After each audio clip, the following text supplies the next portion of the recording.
Bom dia, boa tarde, boa noite para quem está vendo essa gravação, né? Hoje a gente vai ter uma aula que vai falar sobre a escravidão no Brasil. Boa madrugada, como o Vitor sempre lembra, né? Para quem está vendo de madrugada também. Hoje a gente vai falar sobre a escravidão no Brasil com uma convidada, nossa Maria Isabela, né? Pesquisadora desse tema, né? Ela vai estar falando sobre esse tema para a gente, né?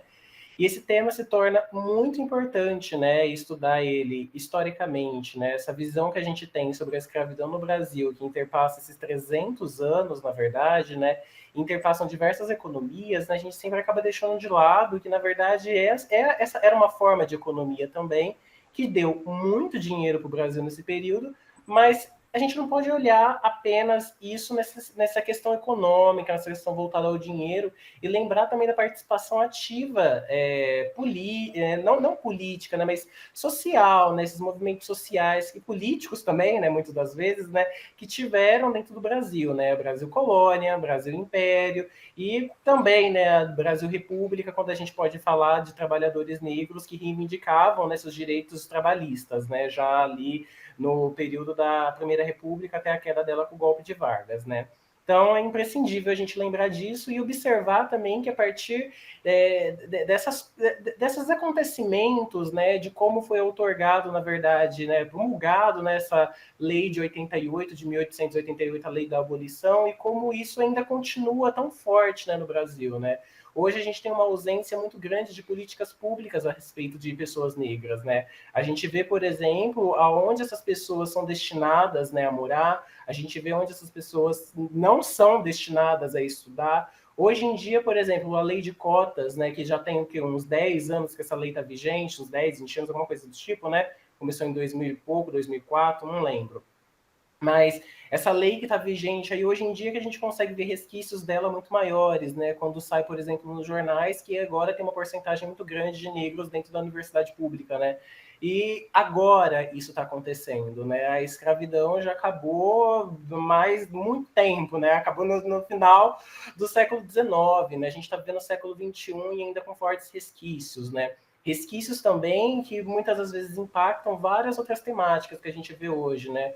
Ora, quando a gente liga o jornal, por exemplo, e vê várias balas perdidas que encontram corpos negros, por exemplo, né? Essa é uma questão também, né? Onde essas balas perdidas estão, né? Sempre encontrando esses corpos, né? No Leblon não tem essas coisas, né? Então, é pertinente esse tema na medida em que a gente consegue entender esses personagens que sempre estavam aí reivindicando seus direitos e ainda hoje continuam reivindicando seus direitos, né? Tendo em vista toda essa questão, né, de como o negro é tratado no Brasil, né? E para a gente comentar sobre isso hoje aqui, né, vendo mais essa questão histórica, né, e tentando trazer sempre para o contemporâneo, que é muito importante, né, a gente vê essa relação, né, que é uma relação muito forte, né? A maioria das pessoas presas, por exemplo, no Brasil, são pessoas pretas que estão presas, né? Então é um problema muito grande que a gente vive ainda, né? E essas questões que hoje a Maria vai trazer são questões muito importantes. Eu espero que vocês gostem muito, tá? E que ajude muito vocês também no vestibulares, mas não só nisso, né? Mas como pessoas também, né? Porque é realmente importante entender todos esses movimentos e tudo hoje que a Maria Isabela vai falar. Bu, você quer falar alguma coisa antes? Olha, eu acho que eu não tenho nada para acrescentar, não. Acho que já podemos dar início à aula.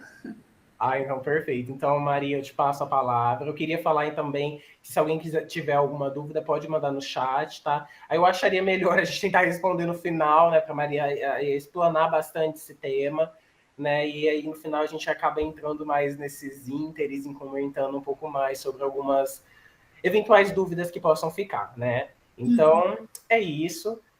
Maria, fique à vontade, a sala é sua agora, né, por mais que seja virtual.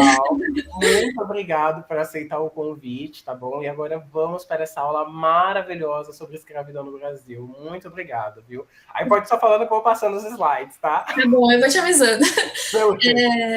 Então, professor João, eu gostaria de agradecer e a professora Alice também esse convite, né? É uma honra eu poder compartilhar aquilo que eu estudo, né? Que é uma paixão que eu tenho desde o primeiro ano de faculdade, que é escravidão, tanto por uma questão pessoal, por eu ser uma mulher negra, e tanto por uma questão intelectual, né? Que sempre me interessou muito.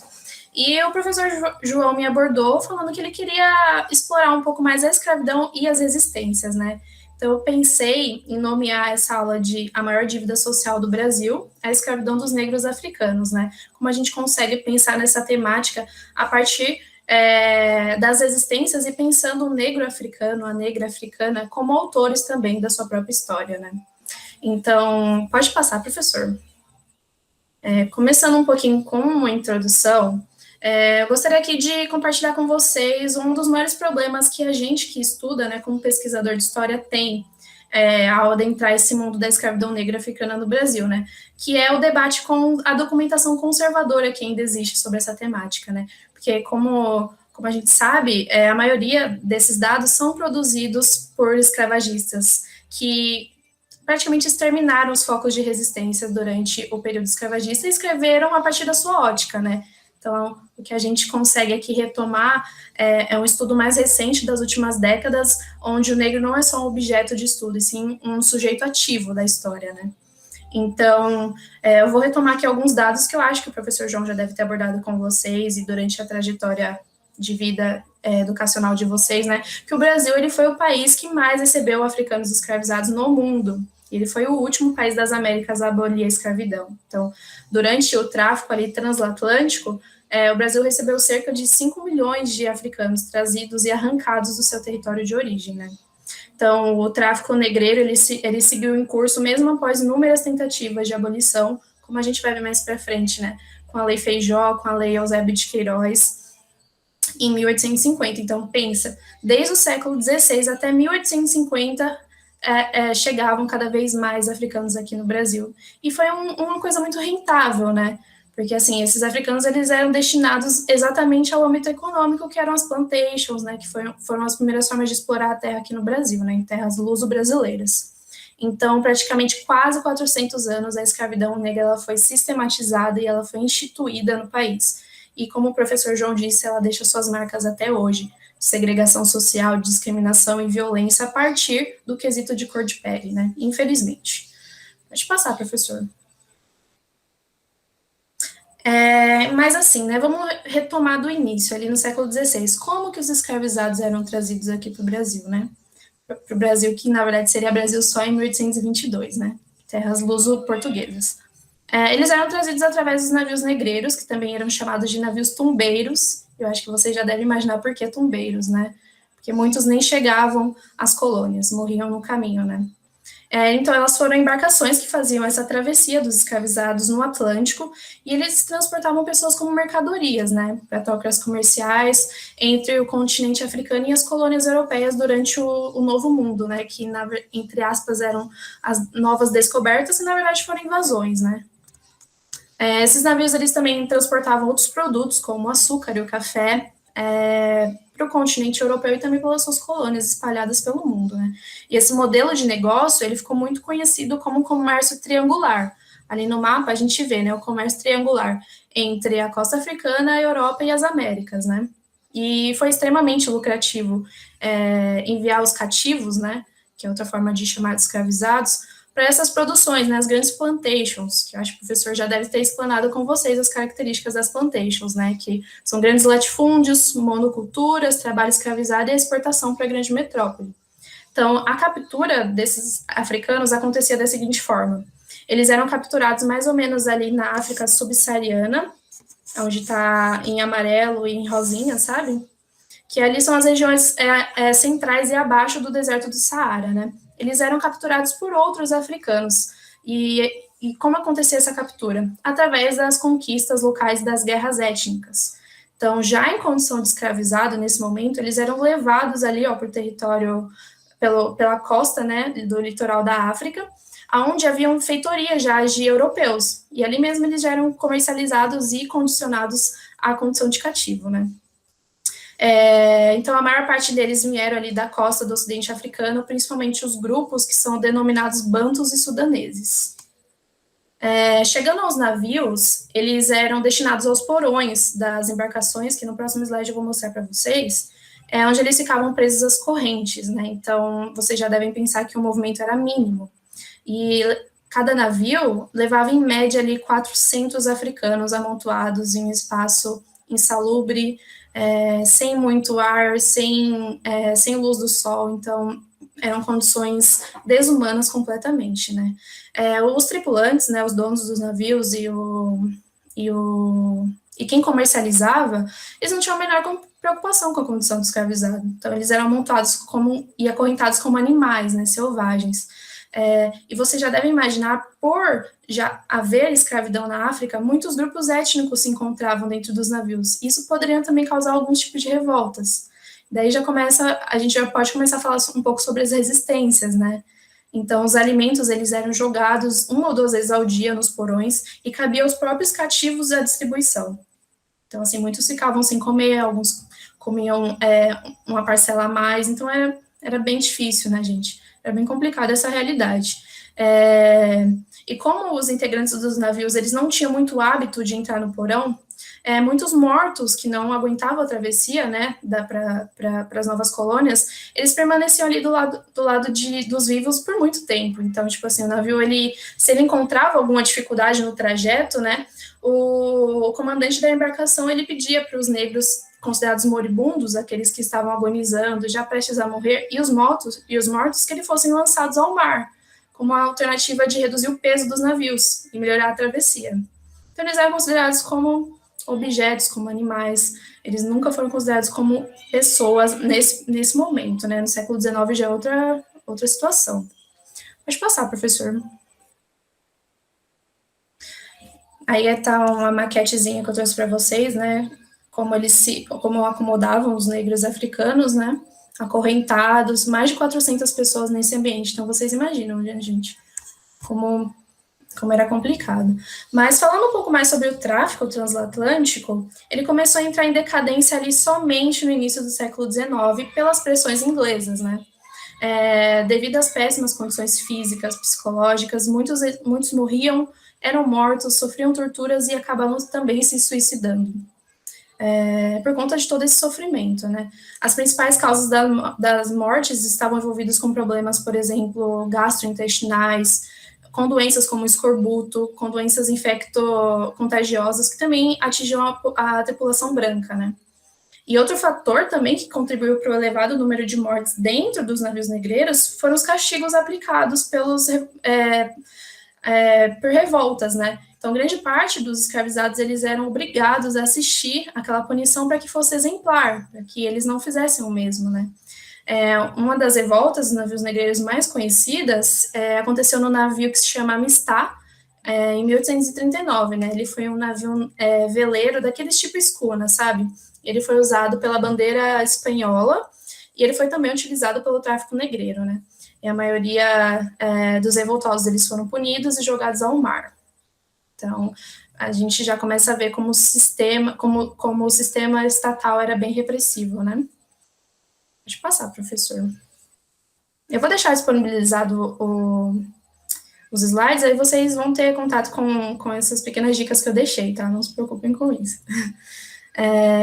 Mas vamos falar um pouco sobre as características da escravidão, conceitualmente, né? O que é escravidão, gente? Escravidão é um regime de trabalho compulsório, onde homens, mulheres, crianças, idosos são forçados a trabalhar sem nenhum tipo de remuneração.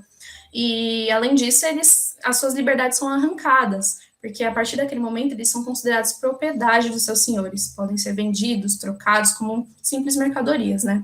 Esse tipo de mão de obra ele foi muito empregado aqui no Brasil, mas a gente não pode esquecer que também foi empregado em diversas partes do mundo, em períodos distintos. Mas, assim, qual que é a diferença, que muitas pessoas devem se perguntar, né? Qual é a diferença entre a escravidão na África e a escravidão moderna europeia? Bom, a escravidão moderna, né, que é o que a gente está falando nesse momento, ela se inicia com a invasão das Américas, né, e a colonização desse continente, tanto pelos povos portugueses, como também os espanhóis, como a gente vê na América Espanhola, ingleses, franceses, holandeses, suecos, e foi a primeira vez na história que a justificativa de dominação das pessoas foi por motivo racial. Essa é a grande diferença.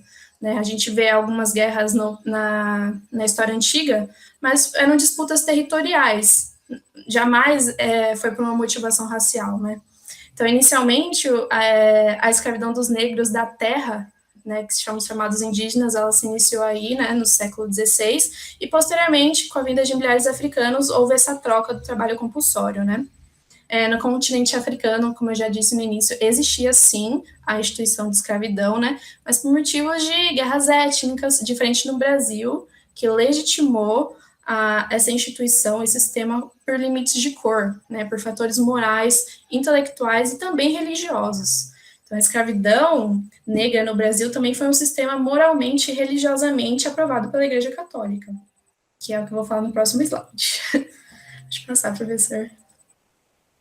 Então, qual foi o papel da Igreja Católica em todo esse processo, né? Bom, a Igreja Católica, ela teve presente na implementação e na manutenção da escravidão desde o século XVI, né? E ela se deu de diversas formas. Ela foi possibilitada entre a junção do Estado e da Igreja. Essa união, ela foi chamada de padroado real. Então, na verdade, a Igreja era subordinada ao Estado português, e, em troca, o Estado português cedia à Igreja a exclusividade na evangelização dessas terras novas, né, dessas novas descobertas, e que visava aumentar, na verdade, o número de fiéis, né, o número de seguidores para a Igreja. E, por outro lado, também, a Igreja foi usada pelo Estado como uma justificação do sistema colonial, porque era muito de cunho mercantilista, voltado justamente para a geração de riquezas a Portugal. Então, era uma via de mão dupla, né? Trouxe para vocês um pedacinho do documento que se chama Dum Diversas. É uma bula papal que ela foi emitida no dia 18 de junho de 1452 pelo Papa Nicolau V, e ela foi dirigida ao rei Afonso V de Portugal na época, né? Então, através dessa bula, os portugueses eles eram autorizados a cristianizar e a escravizar perpetualmente os povos mouros. Quem eram os povos mouros? Eram os povos oriundos do norte da África e que eram praticantes do Islã. Então, assim, essa bula tinha por objetivo final tanto capturar esses povos, como também convertê-los contra a religião muçulmana, também alguns pagãos, né, e cristianizá-los. Então, a gente vê que são vários interesses por trás, né, desse sistema escravista. Deixa eu passar, professor. Mas agora a gente pode falar também um pouquinho sobre os acordos internacionais sobre o tráfico negreiro, né? Bom, no século XIX, houve muita pressão da Inglaterra para se colocasse fim à escravidão no Brasil, né? Os objetivos dos ingleses, na verdade, era de caráter econômico, não era de caráter humanitário, né? O capitalismo, a gente tem que entender que o capitalismo estava se consolidando muito fortemente na Inglaterra e em outros países europeus, né? Ali com a Revolução Industrial e tudo mais. Então, não se aceitava mais a escravidão como uma forma de trabalho. Mas por que não se aceitava como uma forma de trabalho? Porque o escravo não recebia salário, então ele não podia comprar nenhum tipo de produto. Então, essa, na verdade, era o quesito da pressão inglesa, né? A Inglaterra estava loucamente exportando vários produtos. Quem iria comprar? Sendo que o Brasil era o principal país que mantinha as maiores relações comerciais com ele. Então, era uma questão de interesse econômico, entendeu? Vale lembrar também que a Inglaterra só reconheceu a independência do Brasil porque o governo prometeu acabar com o tráfico negreiro. Então, aí é outro quesito também que a gente pode pensar, né? Então, os ingleses, eles começavam a investir duramente contra o tráfico. Eles afundavam navios, eles forçavam os estados mais fracos a assinar acordos que objetivavam o fim da escravidão, e foi o que aconteceu aqui, né? Vou falar primeiro sobre o ato contra o comércio dos escravos em 1807. Ele foi um ato que ele foi instituído primeiramente no Parlamento Europeu, ou no Parlamento Europeu não, no Parlamento do Reino Unido, né? Ele foi aprovado no dia 25 de março de 1807, e esse foi um ato que aboliu o comércio de escravos no Império Britânico em todas as suas colônias, mas não aboliu a escravidão propriamente dita, né? E sim o comércio de escravizados nesses territórios. A escravidão no Reino Unido, ela só foi abolida em 1533. Voltando aí para o que eu tinha dito sobre as relações entre a Inglaterra e o Brasil, antes mesmo da independência do Brasil, em 1815, o rei de Portugal, Brasil e Algarves, era assim, né, que era chamado território, o Dom João VI, ele assinou o primeiro tratado com os ingleses, com o objetivo de diminuir gradativamente o tráfico de escravizados no Brasil.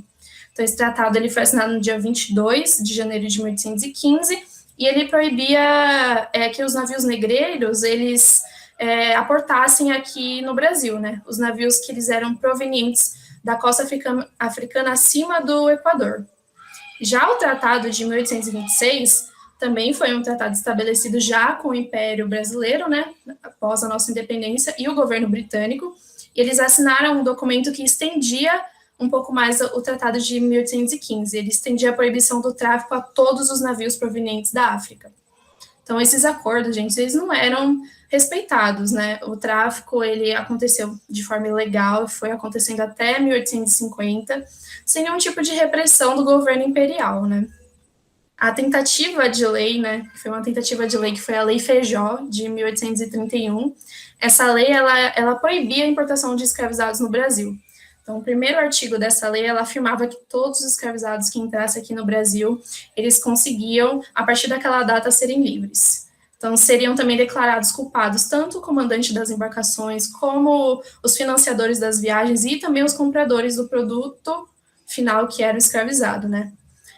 E também o cativo, ele percebendo o seu estado de legalidade, ele poderia procurar os direitos e conseguir a sua liberdade. Só que assim, gente, essa lei ela nunca saiu do papel. Vocês já podem imaginar o porquê, né? Aliás, aquela expressão, sabe, para inglês ver, surgiu dessa lei exatamente, né? Ela foi uma lei que não foi posta em prática, ela nunca foi capaz de colocar fim ao tráfico negreiro, e ela não passava de uma forma de acalmar os ânimos diplomáticos, né, entre o Brasil e os ingleses. Houve, sim, uma diminuição da importação de escravizados, isso a gente tem que lembrar, mas com o tempo, a partir de 2 anos depois, o volume de escravizados no Brasil quase triplicou. Então, essa lei foi ignorada pelos traficantes escravagistas e pelos senhores de terras, e mesmo pelo Estado, tá? Até que fosse promulgada a lei de 1850, que foi a Lei Eusébio de Queiroz, que eu vou falar um pouquinho mais para frente.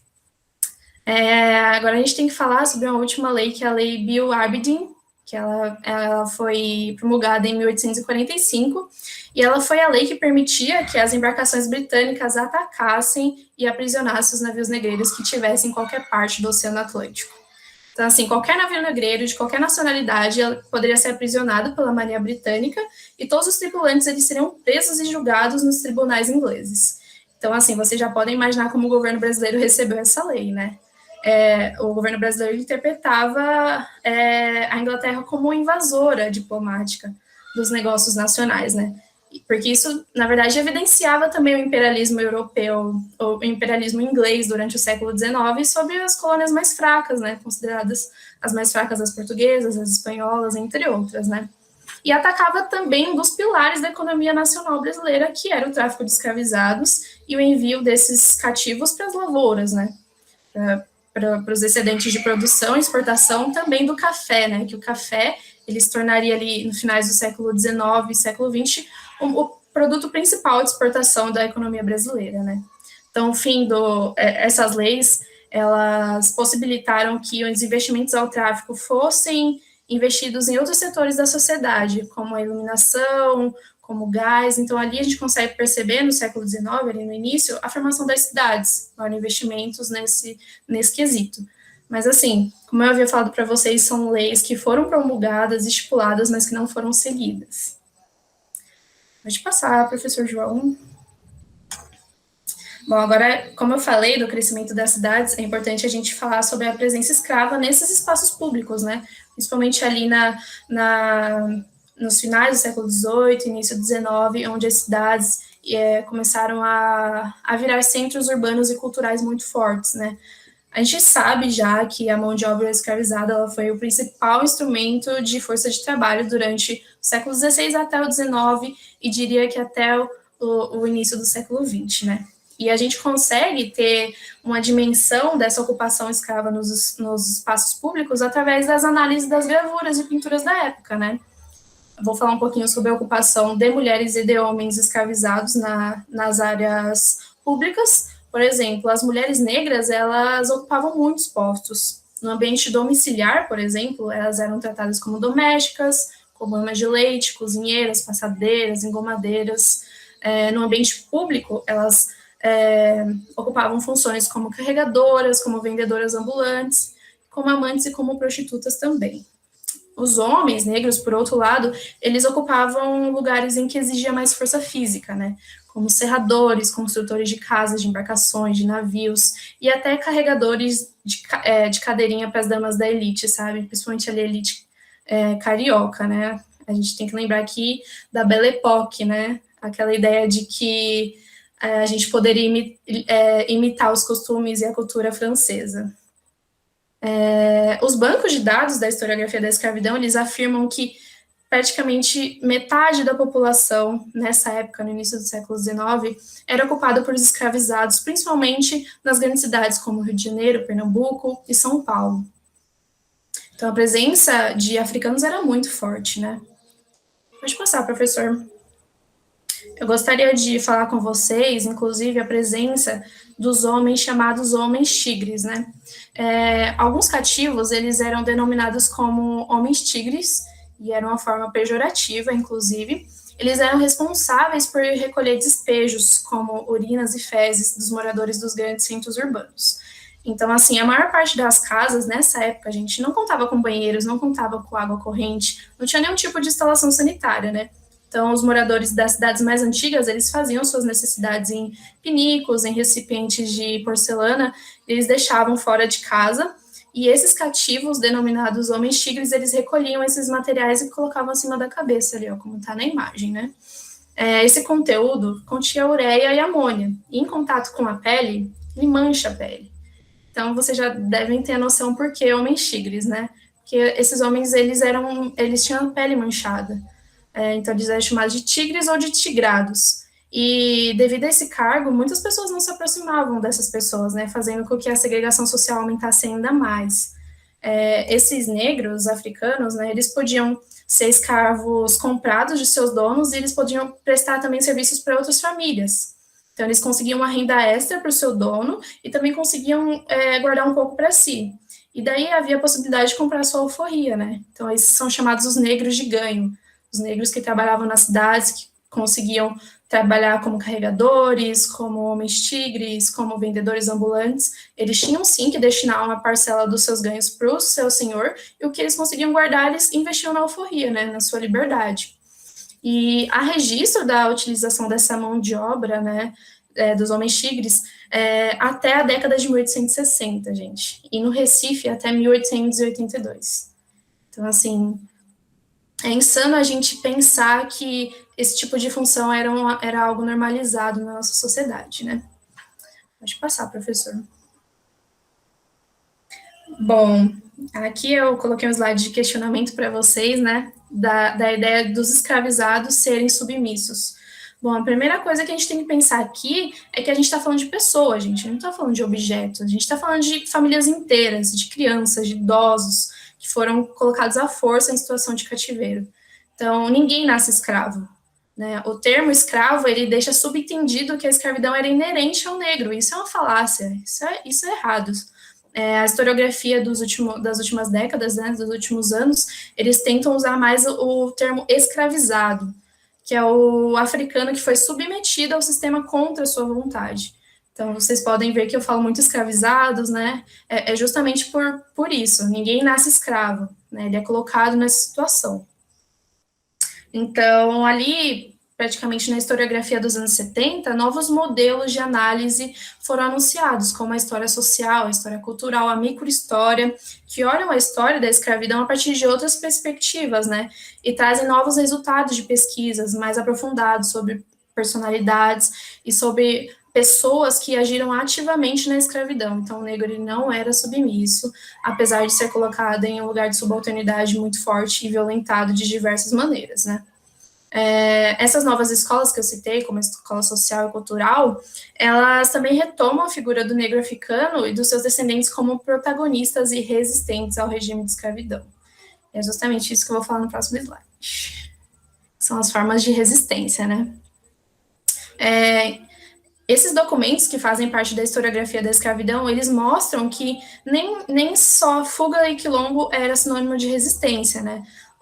Rebeliões, assassinatos, suicídios, revoltas organizadas, por exemplo, também fizeram parte de todo esse tipo de resistência. Eu vou começar pelo suicídio. Pode passar, professor. Bom, o suicídio do negro africano, ele é um tema que vem apresentando certa recorrência nos últimos estudos, né? E ele era uma forma de reafirmação das condições deploráveis que os cativos eles estavam expostos, né? Segundo o historiador Ney Lopes, o banzo é uma nostalgia mortal que acometia negros africanos escravizados no Brasil. Vocês podem entender o banzo como a depressão. Né? Então, esse estado de espírito, né, era tão forte que muitos africanos acabavam tirando suas próprias vidas, tanto no decorrer da viagem, nos navios negreiros, como já em terras coloniais. Né? O suicídio ele também representava uma resistência a esses maus tratos, né? O trabalho forçado, ao silenciamento de sua cultura, suas crenças, de sua espiritualidade, e também foi uma forma desses africanos estarem mais próximos da sua ancestralidade, né? Dos seus guias espirituais, que eram acometidos nas religiões de matriz africana, né? É um tema que não é muito abordado como resistência, mas também era uma forma de resistência, né? Para a gente mudar um pouco o nosso olhar quanto a esse processo que é delicado, mas que foi real, né? Que aconteceu. Deixa eu passar, professor. Bom, as fugas, né?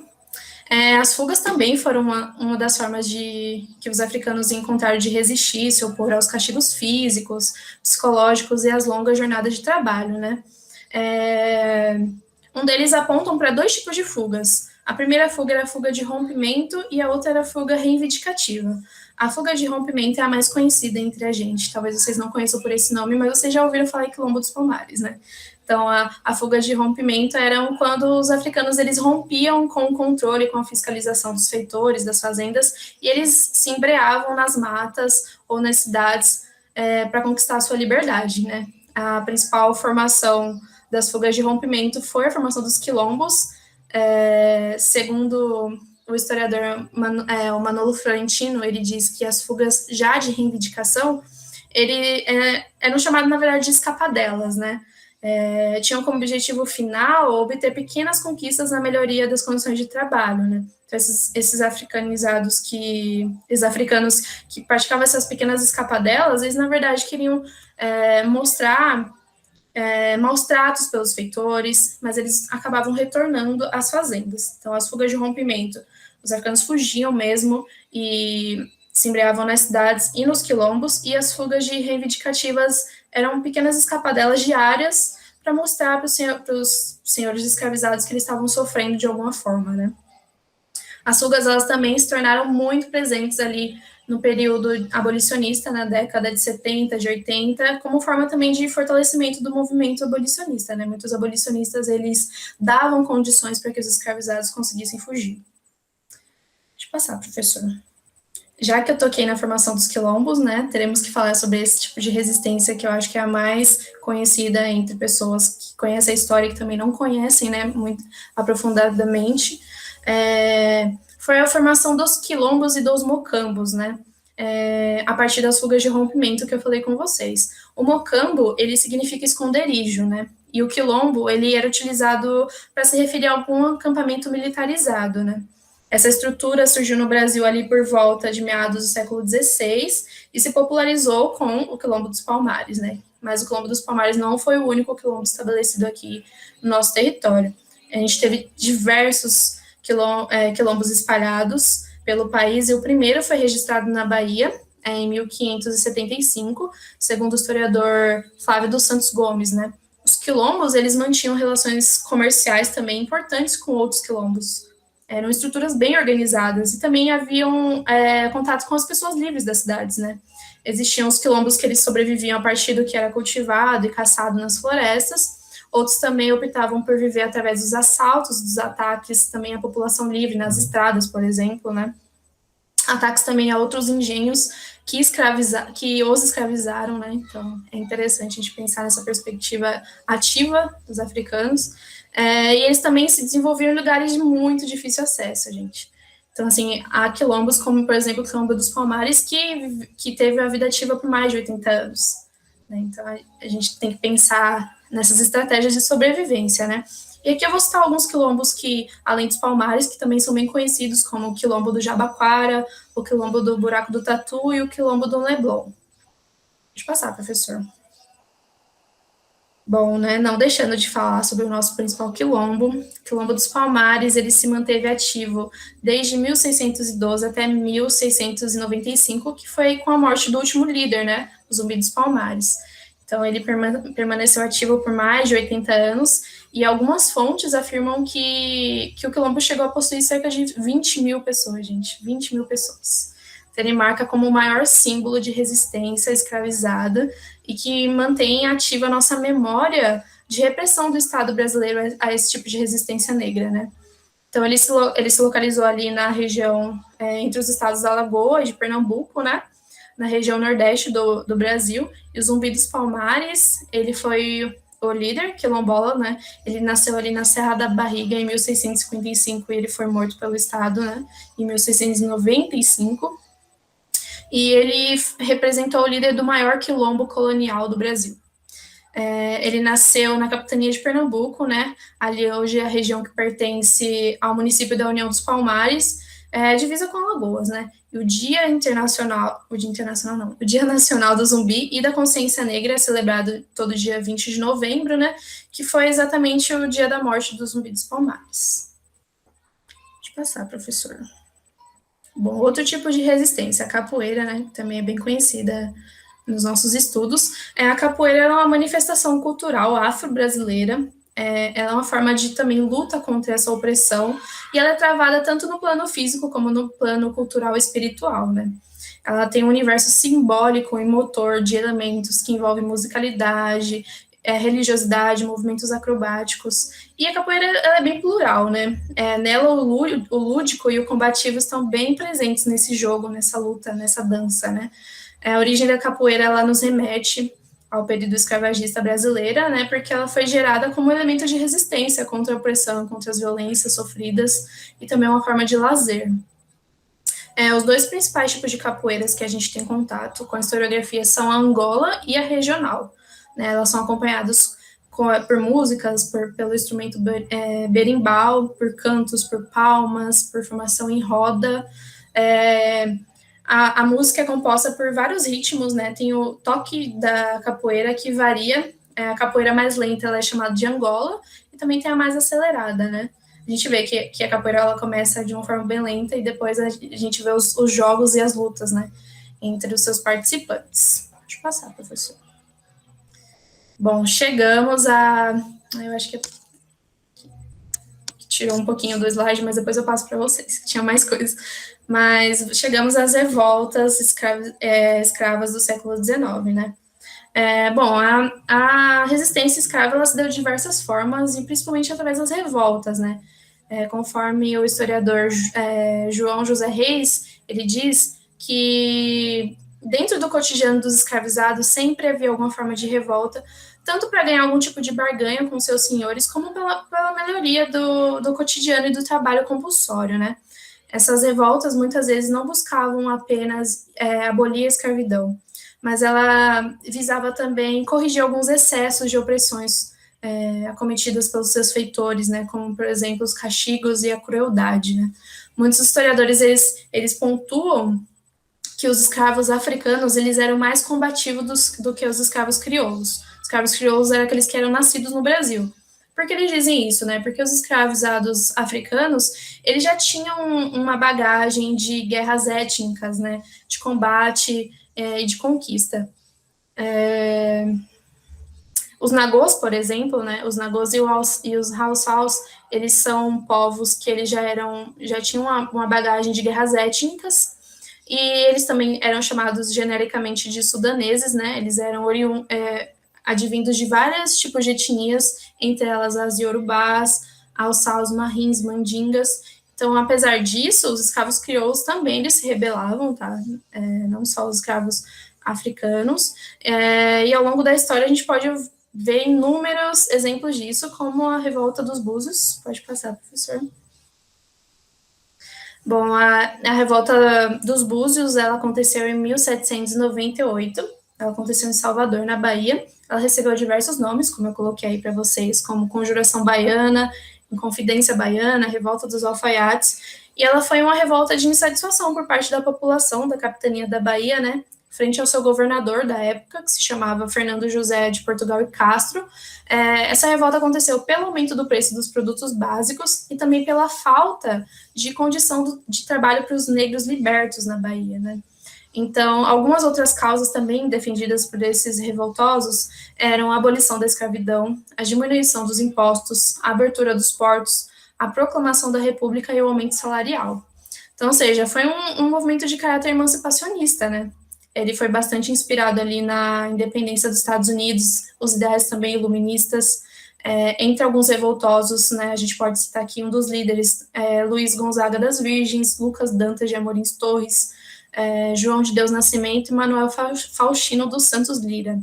Esse movimento ele teve início no dia 12 de agosto de 1798 e ele aconteceu com a ficção em praça pública desses chamados boletins que eu coloquei nos slides, né? Eles são chamados de boletins sediosos, né? O que são os boletins sediosos? Eles eram panfletos que anunciavam o fim do regime monárquico, né? A morte ao rei e a liberdade ao povo sem distinção de cor. Então, expressões, por exemplo, como liberdade, igualdade, fraternidade, faziam parte desses panfletos e a gente já sabe a origem, né, das ideias iluministas francesas. Então, chegavam até os povos escravizados aqui no Brasil, né. Bom, após a denúncia desse movimento, né, esse movimento foi denunciado, ele foi, infelizmente, combatido de forma bem violenta, né. Os líderes, eles foram presos e interrogados. No dia 8 de novembro de 1792, os líderes foram condenados, enforcados e tiveram suas cabeças expostas em praça pública. Então, vamos agora para a Revolta dos Malês. Bom, a gente já viu aí, né, que durante as primeiras décadas do século XIX, várias rebeliões de escravizados explodiram, principalmente ali na província da Bahia, né? Por que na província da Bahia, né, gente? Porque ela foi o local onde mais recebeu africanos escravizados aqui no Brasil. Então, mais da metade da população da Bahia era composta de negros africanos. Bom, e a mais importante das revoltas foi a Revolta dos Malês, né? Ela foi uma rebelião de caráter extremamente racial, contra a escravidão e contra a imposição da religião católica. Nessa época, Salvador ela tinha cerca de metade da população composta por negros, tanto escravizados como libertos e livres, né, das mais variadas culturas e das mais variadas proveniências africanas, dentre elas, aqueles que eram islãos, né, islamizados, como os alçaus e os nagôs. Então, foram eles que protagonizaram essa rebelião, né, e foi reconhecida como malê, porque malê era um termo que designa negro muçulmano, então por isso malê. E eles ainda sabiam escrever e ler árabe. Então, a maioria deles eram compostos pelos negros de ganhos, lembra que eu falei para vocês, que eram os negros que trabalhavam nas cidades, e eles tinham mais liberdade do que os negros que trabalhavam nas fazendas, né? Então, eles podiam circular com maior facilidade nas cidades, né? Embora também eram tratados com total desprezo e violência. Alguns também conseguiam economizar uma pequena quantia dos seus ganhos, né? Que os donos deixavam e conseguiam comprar alforria, né? E esse levante, ele tinha por objetivo pôr fim à imposição do catolicismo na Bahia. Olha que interessante, né, gente? E também a libertação dos escravizados e a tomada do poder político da província pelos negros, né? A gente vê isso também na independência do Haiti, né? Em 1804. O governo de Salvador, como em outras províncias, respondeu às revoltas de forma duríssima e repressiva, né? Porque os proprietários baianos de escravizados, eles começaram a temer essa má índole do povo negro e dos cativos oriundos ali da região da Bahia, né? Então, em janeiro de 1835, um grupo de cerca de 1.500 negros, eles foram liderados pelo muçulmano Manuel Calafate e o pai Inácio também, e eles armaram uma conspiração com o objetivo de libertar os companheiros islâmicos que estavam presos ou em condição de escravizado, né? E eles também queriam matar os brancos e os mulatos que eram considerados traidores do movimento. Então, a revolta ela estourou no dia 25 do mesmo mês daquele ano, né? E através dos panfletos, os malês eles conseguiram arrecadar dinheiro para comprar armas e para redigir planos em árabe. Então, assim, A outra forma de resistência está aí, né? Ao fim da revolta, mais de 500 africanos eles foram expulsos do Brasil e levados de volta à África. E apesar do massacre, né, que aconteceu, a revolta dos malês, ela serviu para demonstrar às autoridades e às elites locais o poder que ainda existia entre os negros, principalmente os negros que eram considerados mouros, né, que eram aqueles islamizados. E marcou como a principal revolta ali do período regencial, né, e as revoltas se estenderam até o governo pessoal do Dom Pedro II, né, mas Malês ali é um divisor de águas, né. Passar, professor. Bom, a balaiada. A balaiada, ela foi uma revolta popular que ela aconteceu ali na província do Maranhão, né, entre 1831 a 1840, ali marcou o período ainda regencial, né, e a balaiada, ela mobilizou as camadas mais populares e extremamente pobres da província do Maranhão, né. Essa revolta ela aderiu tanto escravizados como vaqueiros, mestiços, pequenos agricultores rurais, artesãos, fabricantes de balaios, né, por isso balaiada. Fabricantes de balaios eram aquelas cestas, gente, cestas de palha e de outros tipos de materiais, né. A balaiada ela foi uma reação de luta dos maranhenses contra as injustiças praticadas pela elite política da época, né. Então, a origem da revolta, ela tem origem através da disputa política entre duas facções. A primeira facção era chamada de cabanos, era uma linha mais conservadora da política, contra os bentivis, que era uma linha mais liberal e que se opunha ao domínio dos comerciantes portugueses da época, né. Então, eram esses dois partidos que representavam praticamente os interesses políticos do Maranhão, à época, né. Então, o conflito ele se agravou ainda mais e passou também para a população mais pobre. Então, a população mais pobre acabou tomando a frente desse conflito, né, pela situação de extrema pobreza que a província passava, né. O Raimundo Gomes e Manuel Francisco Gomes, eles foram os principais líderes dessa revolta, né, quando essa revolta já passa para as camadas mais populares, e ao final dessa revolta também foi repreendida duramente pelo Estado, né, e todos os negros escravizados que participaram dessa revolta, eles foram reescravizados, como forma de punição. Um dos líderes, Manuel Francisco Gomes, ele foi abatido, né, durante o processo, durante a revolta, e o vaqueiro Raimundo Gomes, ele foi expulso do Maranhão, né, e ele foi deportado para São Paulo e faleceu no meio do caminho. Então, foi basicamente isso que aconteceu nessa revolta. Tô falando bem resumidamente, tá, gente? Porque não tem como aprofundar muito, né? Pode passar, professor. Bom, vamos falar agora da minha área, que são as resistências nos jornais, né? Durante o período da regência, que eu acho que o professor João já trabalhou com vocês, né? Particularmente ali entre 1831 e 1833, o contexto era de acirramento dos conflitos, né, sociais, intelectuais, econômicos, que ocasionou nas chamadas revoltas regenciais, né, que eu falei algumas agora, mas o professor já deve ter falado outras com vocês, né, enfim, se eu for falar agora, eu vou falar muito, professor. Então, a gente tem que pensar assim, existia já um discurso jornalístico desde 1808, com a vinda da família real aqui para o Brasil, né? A família real, ela trouxe um aparato intelectual muito grande com ela. Mas os primeiros jornais, eles eram a favor do governo, porque eles tinham relação direta com a família real, né? Então, as tipografias que começavam a se opor aos discursos jornalísticos a favor do governo, elas só foram proliferar ali na década de 20 e 30, né? O que são as tipografias, né? São os locais de produção gráfica dos escritos. Então, a gente já viu que esse universo das letras já foi usado como resistência à escravidão, desde a revolta dos malês, a revolta dos búzios, quando os negros baianos, né, eles promoveram esse tipo de revolta, e também como forma de comunicação, né, de exposição das desigualdades sociais, da discriminação racial. Então, eu gostaria aqui de mencionar para vocês o jornal, né, a qual eu trabalho, que ele foi o primeiro periódico brasileiro legalizado e dirigido por negros e voltado para a população negra, né? Ele foi chamado Homem de Cor, ele foi lançado no dia 14 de setembro de 1833, no Rio de Janeiro. Ele foi impresso pela tipografia de Francisco de Paula Brito, né, que eu coloquei aí para vocês a ilustração dele. Ele foi um homem negro, nascido livre, né, e carioca. Ele já trabalhou com impressos e jornais e tipografias desde muito jovem, aprendeu a ler com a sua irmã, e ele vem de descendência de africanos que foram escravizados.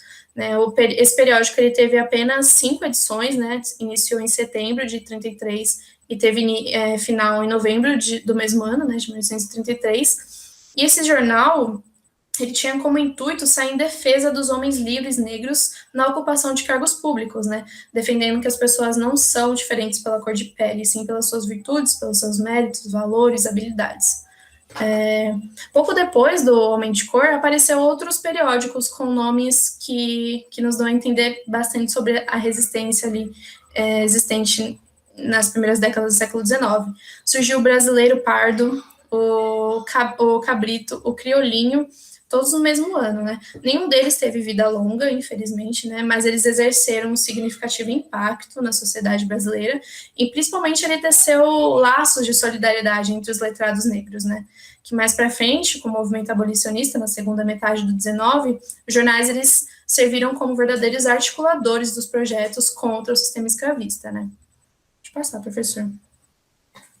Trouxe para vocês aí uma fonte, né, ela é do jornal Nova Luz Brasileira. Esse jornal ele foi lançado no dia 9 de dezembro de 1829 pelo Ezequiel Correia dos Santos, e esse jornal ele se alinhava bastante contra o conservadorismo político e contra o estilo absolutista de Dom Pedro I, né.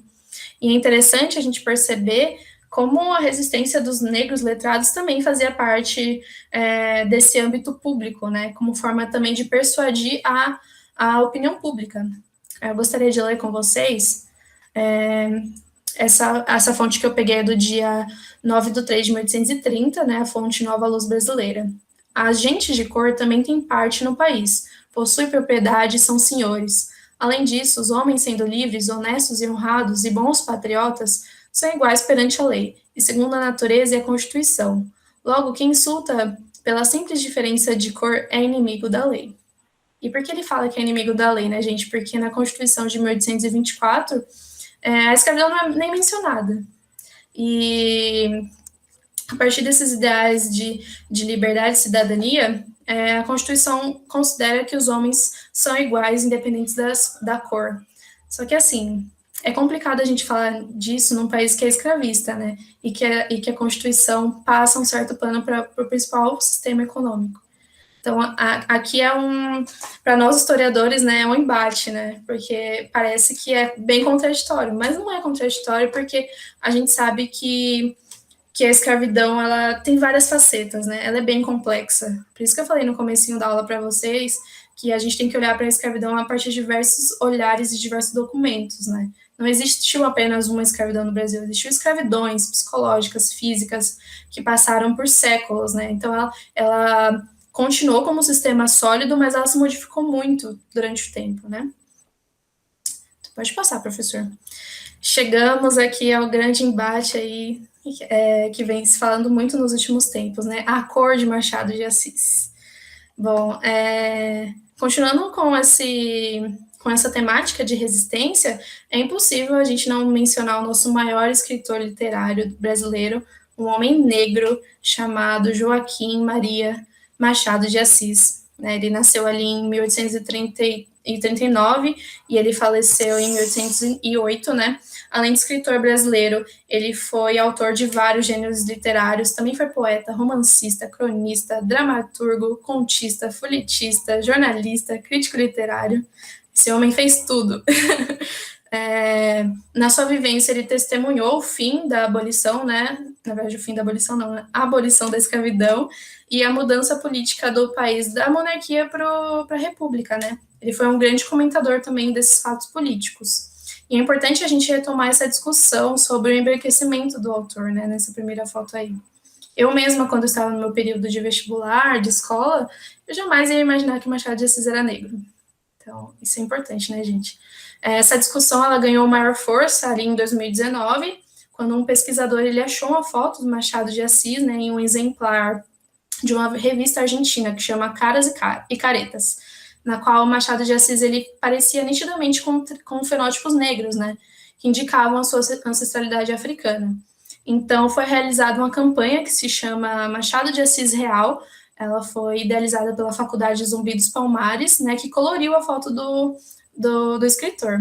Enfim, né, o intuito da coloração dessa imagem é justamente impedir que o racismo se perpetuasse na literatura, né, por uma elite que sempre foi querida como branca, principalmente a elite intelectual, né.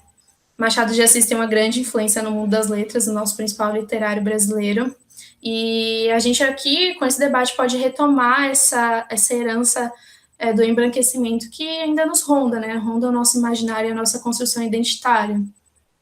Vou falar aqui sobre algumas obras principais do autor, né? Para quem gostar de ler, né? Quincas Borbas, né? Famosíssimo, 1891, Dom Casmurro, 1899, Helena, 1876, Memórias Póstumas de Brás Cubas, leiam, gente, muito bom, 1881, e Ressurreição, de 1879. Pode passar, professor.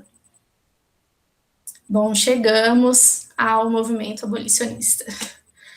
Bom, gente, as leis abolicionistas, elas fazem parte de uma legislação que promovia a emancipação dos escravizados, mas de forma gradual. Então, assim, elas foram leis que, apesar de serem ferramentas de promoção à abolição, também favoreciam a elite escravocrata, né?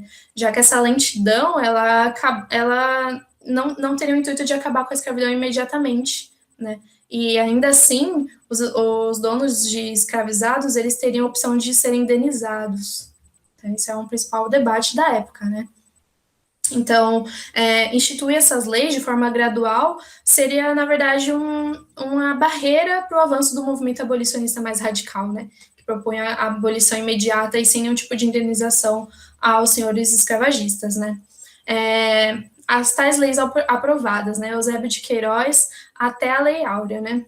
No meio disso tem a Lei do Ventre Livre e a Lei dos Sexagenários, né? Foram resultados também dos movimentos abolicionistas, tá? A gente não pode deixar isso de lado, e também de uma reação de uma elite escravocrata, né? Porque esperava-se que a população de escravos ela se reduzisse naturalmente até a abolição acontecer. Então, isso era um pensamento da época, né? E a gente tem que colocar os homens da sua época e o pensamento de sua época, né? Na década ali de 1850, o debate político ele foi dominado pelas questões relativas à proibição do tráfico, né, ultramarinho. Lembra que eu falei para vocês da Lei Bill-Aberdeen, de 1845, né? Na década de 60, os únicos locais da América que ainda permaneciam com a utilização do tipo de trabalho, né, trabalho escravizado, além do Brasil, era Cuba e Porto Rico. Então, assim, a gente já estava com uma péssima repercussão internacional, né? E com isso,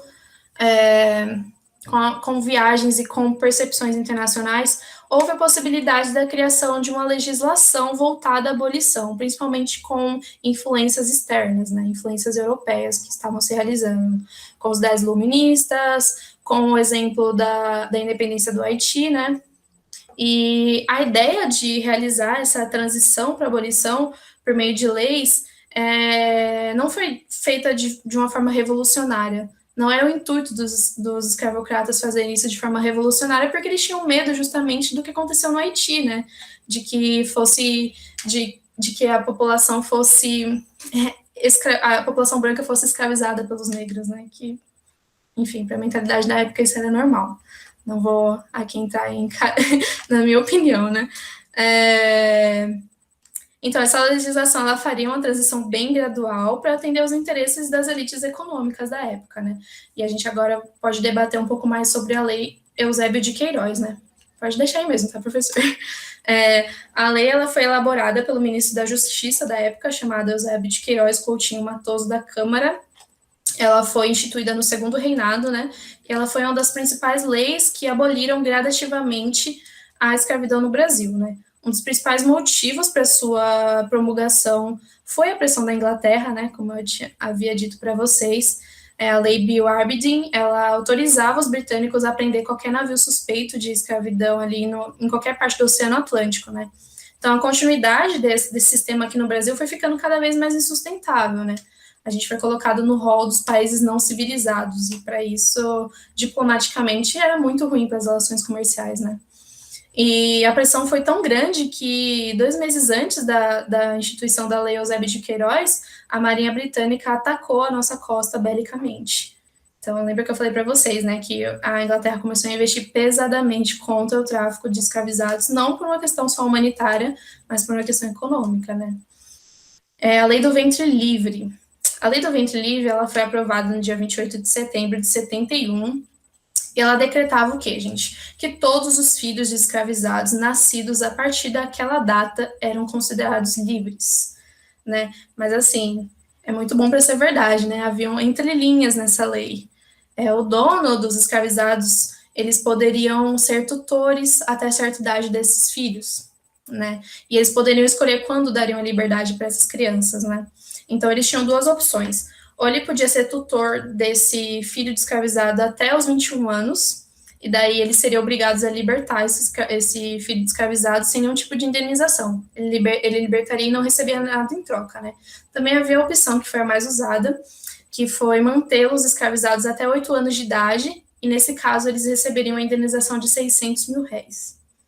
Então, assim, foi uma lei que promovia, de certa forma, gradativamente a abolição da escravidão, mas a gente vê que não foi bem isso que aconteceu, né, gente? Ainda continuava um sistema e haviam formas de realocar e de fazer a manutenção desse sistema para que ele ocorresse de alguma forma, né? A intenção não era abolir a escravidão, porque ele era o pilar de sustentação econômica do país. Então, os abolicionistas mais radicais, né, eles também não gostaram dessa lei, porque eles defendiam que a abolição ela deveria acontecer de maneira imediata, e que os senhores escravizados não mereciam nenhum tipo de indenização, né? Defendiam também que haviam pontos de divergência nessa lei, né? Muitos pontos, e muitas questões a serem debatidas, como foi a questão da indenização, que eu acho que tomou grande parte do debate na segunda metade do século XIX, né? Outra determinação importante dessa lei foi que os donos de escravizados, eles tinham que registrar nacionalmente os seus bens, né, as suas cabeças de pessoas. Então, assim, essa foi uma forma de abolicionistas, eles não burlarem a lei, né, mas perceberem as injustiças, porque, assim, gente, quando o senhor do escravizado ele não registrava tal escravo, e se não estava lá no registro nacional, esse escravizado era livre. Então, assim, o movimento abolicionista começou a ser mais perceptível nesses meandros, né? Nessas pequenas brechas da lei. Eles fiscalizavam os registros, né? Atrás de certas irregularidades. Bom, a lei dos sexagenários, que é uma das leis mais absurdas, né? Bom, a lei dos sexagenários também reflete um pouco dessa resistência da ala escravagista, né? Ela foi instituída no dia 28 de setembro de 1885, e ela concedia alforria aos escravizados que tivessem 60 anos ou mais, né? Só que assim, gente, não era só assim que acontecia também, né? Como a gente viu no Ventre Livre. Os escravizados que eles eram beneficiados por essa libertação, eles deveriam trabalhar por mais 3 anos para os seus senhores, como forma de indenização. Então, assim, além disso, essa lei ela proibia que esses escravizados se mudassem da cidade onde eles receberam a alforria durante um período de 5 anos. Só que assim, gente, vamos pensar bem. Os escravizados tinham, em média, 10 anos de vida, quando eles foram instituídos como cativos, né? Muito poucos chegavam a 60 anos. A média de um escravizado era de 35 a 45 anos. Então, uma lei que não surtiu nenhum tipo de efeito para a causa abolicionista, entende? Mas, assim, os esforços desses escravocratas também não deram certo, porque o movimento abolicionista só ganhava mais força com o decorrer do tempo, né?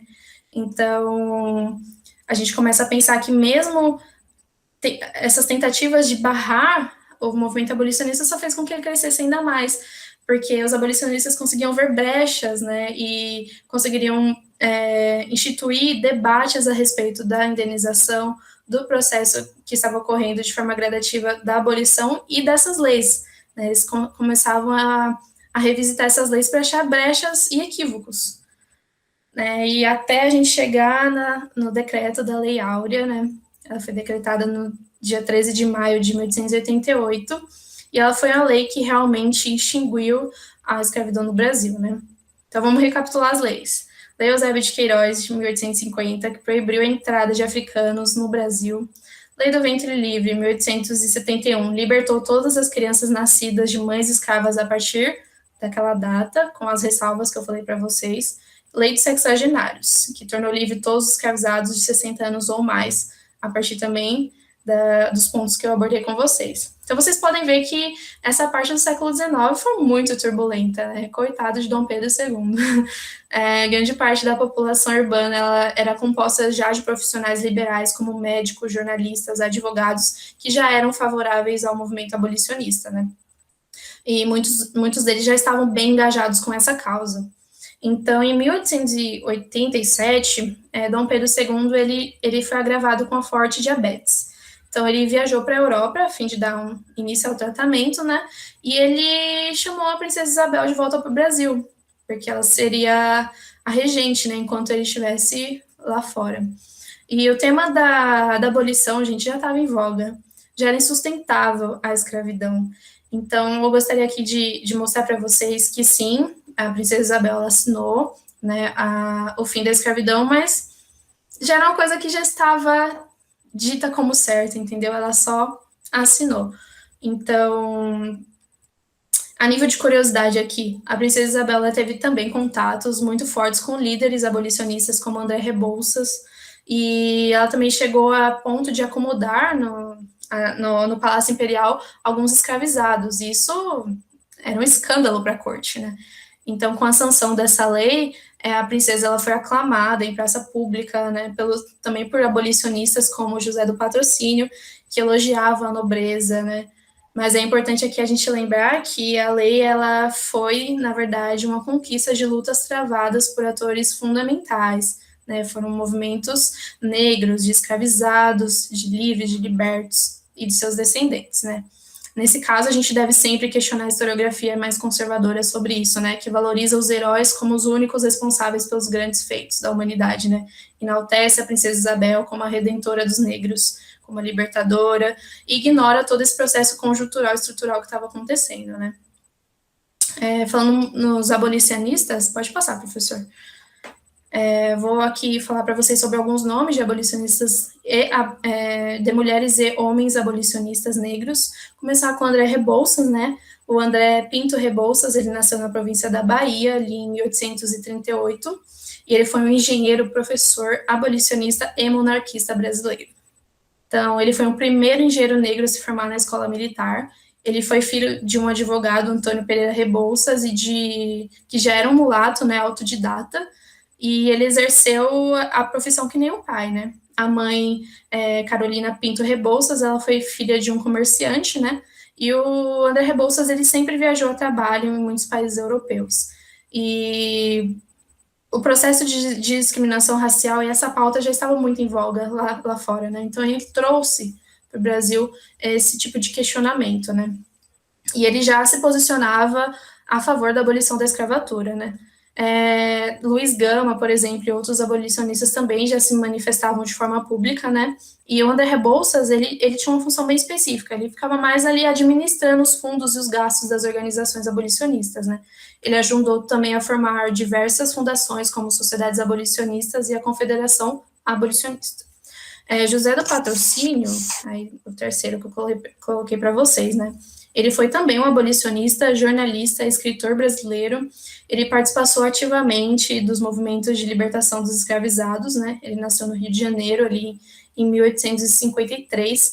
Ele foi filho do cônego José Carlos Monteiro e de uma escravizada chamada Justina Maria. Ele aprendeu as primeiras letras e ele recebeu certa proteção da sua família, né, dos seus pais.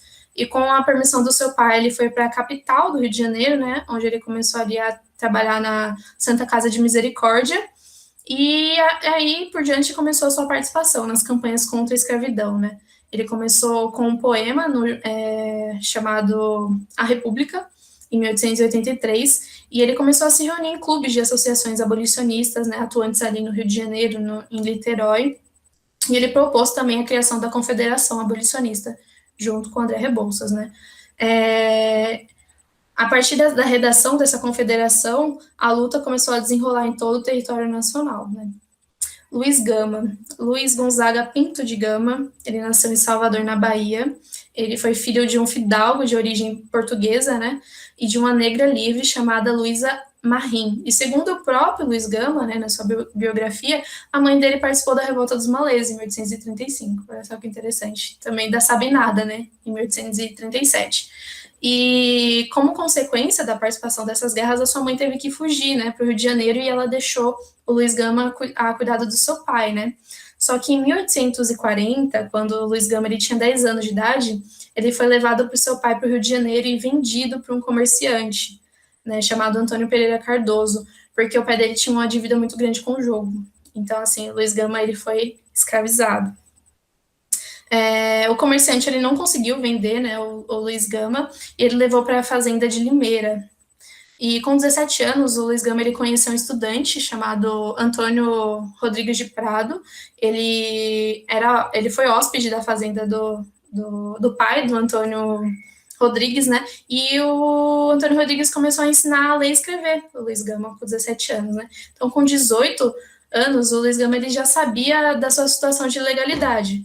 Porque, assim, uma vez que a sua mãe é livre, ele não pode ser escravizado, né? Então, ele fugiu para a cidade de São Paulo, ele conquistou a alforria na justiça e ele se alistou à força pública da província, né? Mesmo sendo hostilizado na cidade, ele tentou cursar Direito na Faculdade de Direito do Largo do São Francisco, né, que é uma das principais referências de direito hoje em dia, também era para a época. Só que, assim, ele não conseguiu se matricular, ele só assistia às aulas como ouvinte. Então, assim, ele consegue se formar em direito não se formando, né? Ele tinha o notório saber, mas ele não conseguiu se formar. Mas ele atuava já na defesa jurídica dos escravizados.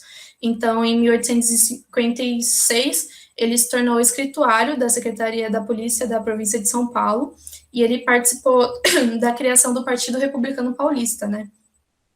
Então, ele era ciente que aquele espaço era dominado por fazendeiros e por senhores escravizados, né? E suas ideias abolicionistas não receberiam nenhum tipo de apoio. Então, ele passou a denunciar e a condenar todas as formas de opressão vinda desses senhores escravizados. Então, em 1880, ele foi líder da mocidade abolicionista e republicana, e ele trabalhou na defesa dos negros escravizados. Ele, na verdade, conseguiu alforria aos negros que estavam em irregularidade, né? Ele tinha uma retórica impecável, gente. Conhecimentos jurídicos muito acima daqueles que eram até formados, e ele começou a defender os escravizados a pegarem as suas alforrias, né? Mesmo que fossem impedidos pelos seus donos. Também defendeu aqueles escravizados que entravam no Brasil de forma irregular para que conseguisse a sua liberdade, né? Participou também de sociedades secretas como maçonaria e também outras sociedades, né? E se deixar falar, se me deixar, vou ficar a tarde inteira falando sobre o Luiz Gama. Vou passar para o Joaquim Nabuco. O Joaquim Nabuco, ele foi também um político, diplomata, advogado, monarquista e historiador brasileiro, né? Ele foi um dos mais importantes nomes abolicionistas. Ele tentou conquistar o apoio de abolicionistas europeus, né? E também era defensor da reforma agrária pós-abolição. A gente tem que lembrar que em 1850, também com a Lei Eusébio de Queiroz, foi estabelecida a Lei de Terras, né? E muitos escravizados africanos, seus descendentes, não conseguiam ser proprietários de terra justamente pelo preconceito de cor. Por isso, a reforma agrária é defendida pelos abolicionistas. Em 1880, ele transformou a sua própria casa numa sociedade contra a escravidão. E ele foi apoiado também pelo gabinete liberal do Souza Dantas, né? E tomou uma série de medidas que visavam extinguir a escravidão mais gradativamente. Deixa eu passar, professor. Agora eu vou falar sobre as mulheres negras que lutaram, né? Começar com a Maria Felipa de Oliveira. Bom, ela tem a data de nascimento desconhecida, mas ela faleceu em 1873, né? Ela morou ali na ilha de Itaparica, que fica no atual estado da Bahia, né? E ela foi conhecida como uma mulher negra liberta, que sempre se envolveu em lutas contra as tropas portuguesas na ilha, né? Então, segundo a professora Cecília Helena de Sales Oliveira, a Maria Felipa, ela foi uma negra escrava liberta, vivia junto com outros tantos libertos, homens e mulheres, de catar mariscos, né? Fazer pão, preparar quitutes, vender nas feiras locais e nas proximidades. ela acabou se envolvendo com algumas lutas contra as tropas portuguesas, né, que atrapalhavam as atividades dos negros livres e libertos na ilha, né. E ela também ficou conhecida por ser uma mulher muito alta, de grande força física, e ela chegou a liderar 200 pessoas que usavam facas para se defenderem contra as tropas portuguesas, né? O grande feito da Maria Filipa de Oliveira foi ter queimado 40 embarcações portuguesas que estavam ali próximas à ilha, né? Uma mulher de muita força, realmente. Dandara dos Palmares, né? Ela foi dos principais nomes de luta negra no Brasil, né? Referente ao Quilombo dos Palmares. Ela teve o principal papel de construção e de comando do Quilombo dos Palmares, né? Quando o último líder zumbi se estabeleceu ali, e marca como um dos maiores marcos de resistência contra o regime escravocrata, né? A Dandara, ela foi mãe de 3 filhos, ela dominava técnicas de capoeira, e ela lutou junto a 30 mil aquilombados. Então, ela comandou grande parte do exército palmarino. Não se sabe exatamente quando ela chegou, né, no Quilombo, mas muitos historiadores, eles dizem que ela chegou ainda menina, né, e ela começou a lutar capoeira e fazer atividades do cotidiano, né, como caça e agricultura. Dandara, ela foi contrária também a um tratado de paz proposto pelo governo português, porque ela achava que esse era um caminho de reescravidão dos aquilombados, né. E para finalizar, Maria Firmina dos Reis, né, uma pessoa que eu gosto muito, ela foi uma escritora da época, ela foi considerada a primeira romancista negra brasileira. Então, o seu primeiro romance é chamado Úrsula, eu acho que vocês devem conhecer, né? Ele foi escrito em 1859, ele foi um instrumento de crítica à escravidão, e também foi um meio de humanizar as pessoas que estavam nesse sistema, né? Então, ela foi a primeira mulher a ser aprovada em um concurso público do Maranhão, né? Ela prestou um cargo de professora do primário. Então, com o próprio salário, ela já conseguia se sustentar sozinha, que isso, para a época, era incomum, né? E era até mal visto mulheres se sustentarem sozinhas, né? Ela criou a primeira escola mista para meninos e meninas, né? Essa escola ela não durou muito tempo devido ao escândalo que essa informação trazia para a época, né? O contato da Firmina com a literatura começou muito cedo, né, com 8 anos de idade, quando ela se mudou para a casa da sua tia, que era um pouco mais rica, e aos poucos ela foi travando contato com referências culturais e com outros parentes ligados também à literatura, né, e foi daí que, através desse autodatismo dela, que veio o gosto pelas letras, né, quando ela se formou professora em 1847, ela já tinha uma postura bem anti-escravista e bem desenvolvida, bem articulada, uma ótima oratória. E ao ser aprovada no concurso que eu falei para vocês do Maranhão, ela se recusou a andar num palanque que estava sendo desfilado nas costas de escravizados. Então, daí já começa a luta dela, né? A gente pode passar, professor.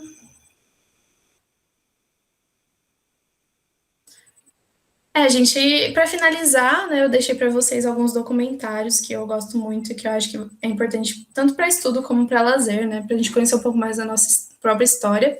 Lembra que eu falei para vocês do navio, né, Amistad? Tem um filme sobre ele, né, do Steven. Tem um documentário que é muito interessante, que tem a participação do nosso professor da Unesp, né, do Jean Marcel, que é o documentário Guerras do Brasil, que ele é dividido, se eu não me engano, em 5 capítulos, né? O primeiro capítulo fala sobre a questão indígena, o segundo sobre o Quilombo dos Palmares, onde ele aparece.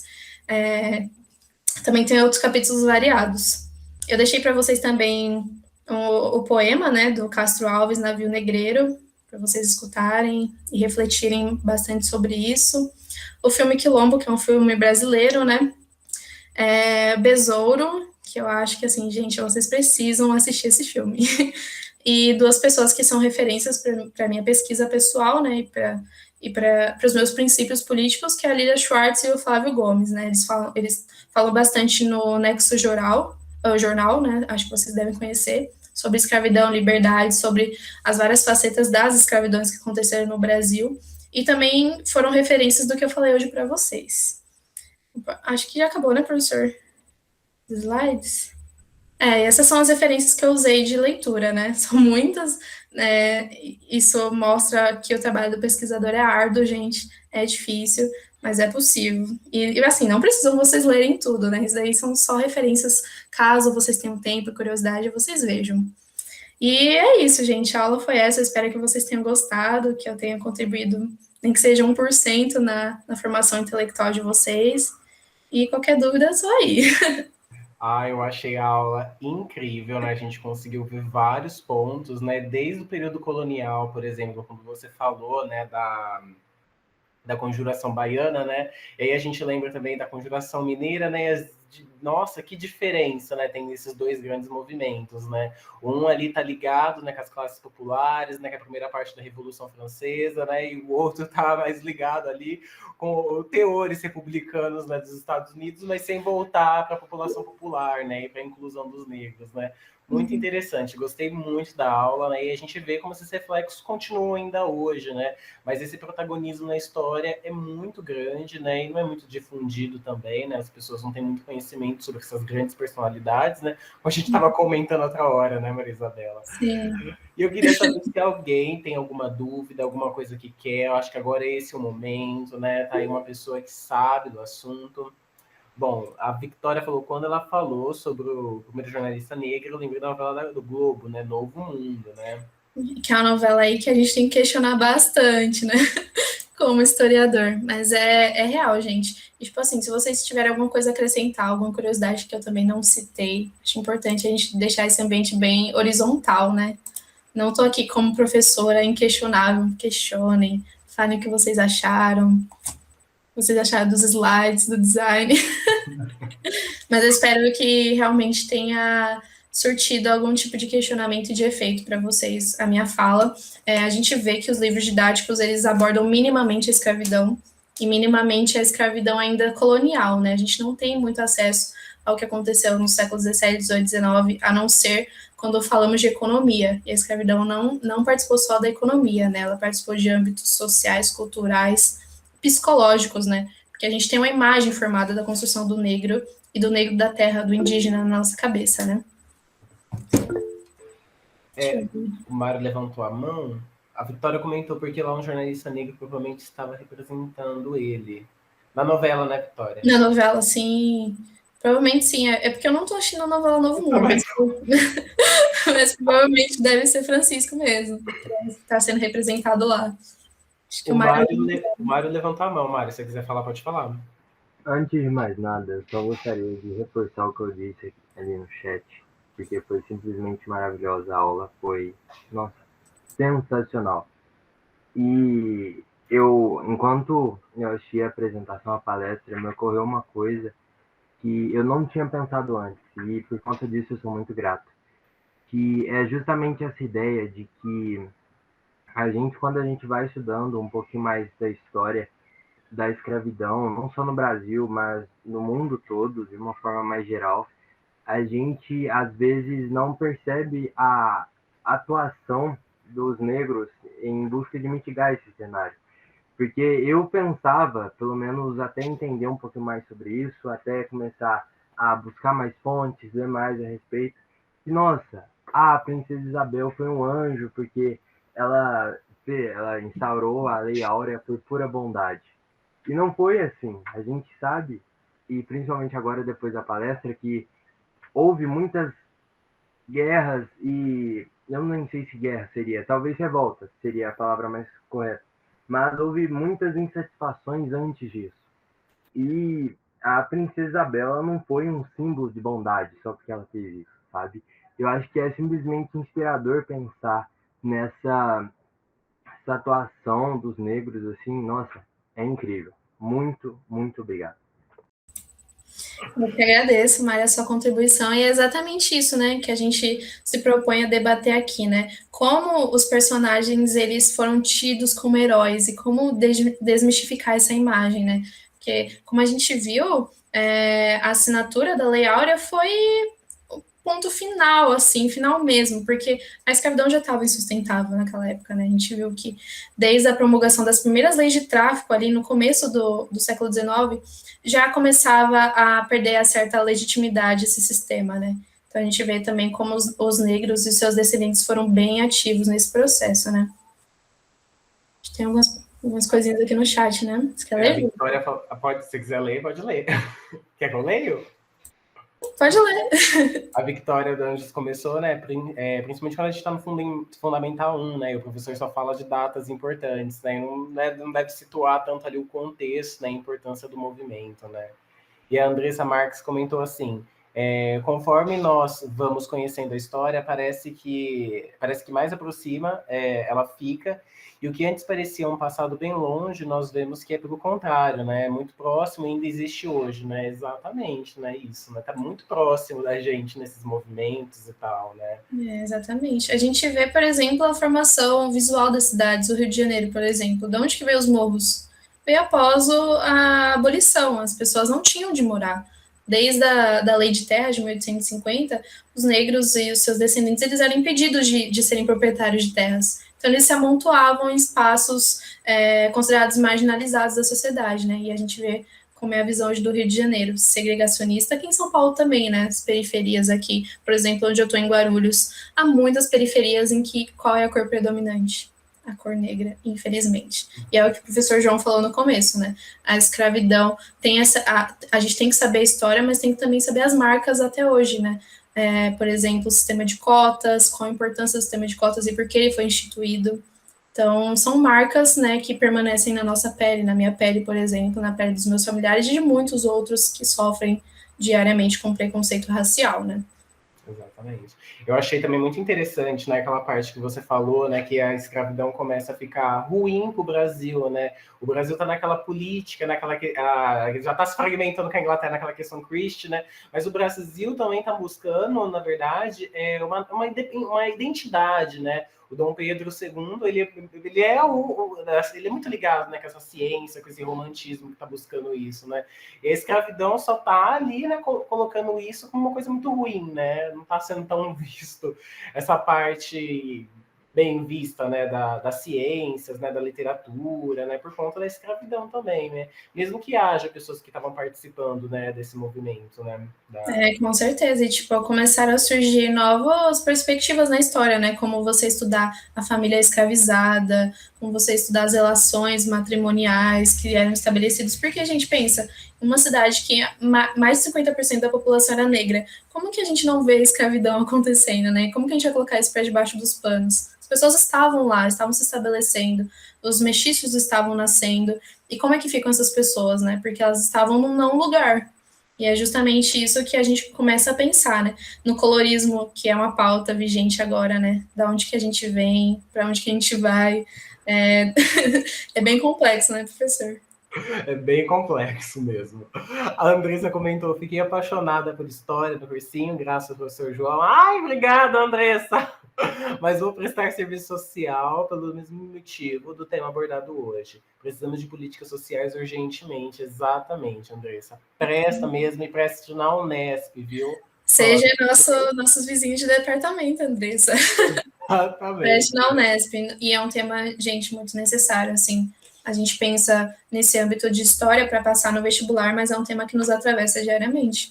Então, não é só uma história para a gente passar e se formar em alguma profissão. A gente tem que saber a história do nosso país, a gente tem que saber de onde a gente veio. Vai passar, Andressa, vai passar.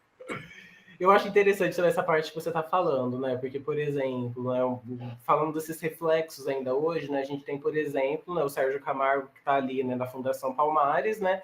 E está negligenciando toda uma história, toda uma trajetória, vários personagens, né, ativos, né, dentro do outorgamento dessa própria cidadania, né, dentro dessa história do Brasil, né? E ele está aí, né? E não só essas pessoas que já foram, né, estão aí no passado, né, que lutaram muito, mas pessoas também no nosso presente, né? Ora aí, a gente tem a Marina Silva, a gente tem o Milton Nascimento, né? A gente tem o Gilberto Gil, né? São pessoas também negras, né? Que falam, né, sobre as vivências, né? Sobre as dificuldades dos negros, né? Em outros tempos, mas também dificuldades dos negros no tempo presente, né? Nessa dificuldade do cotidiano, né? De continuar existindo e resistindo, né? Tinha falado no começo, né? Que a bala perdida, na verdade, ela é encontrada, né? Porque ela encontra sempre um corpo negro, né? E isso é um absurdo, né? É um absurdo, né? Onde essas pessoas estão morrendo, né? As notícias diárias que a gente lê sobre isso, né? A gente lê o jornal, por exemplo, e a gente vê ali um genocídio, do povo negro, né? É uma coisa que continua muito forte, né? E a gente tem que levar isso em pauta, a gente tem que ter um conhecimento sobre isso, né? Que é de extrema importância, de extrema importância. É interessante a gente pensar nesse direcionamento da violência aos corpos negros quando a gente entra em debate, por exemplo, com a violência a um corpo branco. A diferença de repercussão, por exemplo, né? A gente já está normalizado que corpos negros morrem e que corpos negros estão só localizados em subalternidades, como em favelas, em periferias. Quando um negro ocupa um cargo de prestígio social, ele é considerado, ele é um negro, mas ele é diferente, sabe? Igual o Silvio de Almeida, que, enfim, é meu pai intelectual, gosto muito, afirma sempre, né? Então a gente tem que sim ocupar esses espaços, principalmente de debate, principalmente conversar com os nossos familiares a respeito disso e realmente punir e denunciar preconceitos. Se o seu amigo é preconceituoso, fale que ele é preconceituoso, denuncie, porque isso mata, gente. Racismo mata e tá matando aí violentamente, entendeu? O professor João falou que a bala está bem direcionada porque o alvo está em corpos pretos, infelizmente, né? Em corpos indígenas também, que é uma pauta que merece também uma relevância aí no debate. Sim, merece mesmo. Alguém tem mais alguma pergunta?